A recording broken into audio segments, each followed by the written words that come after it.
शक्तीपीठ. त्याच्याबद्दल तुम्ही कसं बघताय आणि तुमची भूमिका काय आहे? पहिली गोष्ट, नागपूर गोवा खरं म्हटलं ती हायवेची गरज नाही आहे. कोल्हापूरहून गोव्याला जायला भरपूर हायवे झालेत, बरोबर. एक सगळ्यात महत्त्वाची बाब, माननीय मुख्यमंत्री महोदय जेव्हा कागलच्या सभेत आले होते तेव्हा त्यांना मी ते निवेदन दिलं होतं की हे रद्द करा.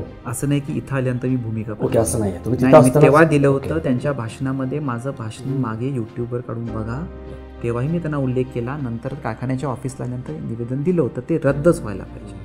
आणि मी ही नेहमी भूमिका घेतोय, जे आमचे शेतकरी आहे ते भूमिहीन होत आहेत आणि ह्या हायवेची आवश्यकता नाही आणि त्याच्यामुळं हे रद्दच व्हायला पाहिजे.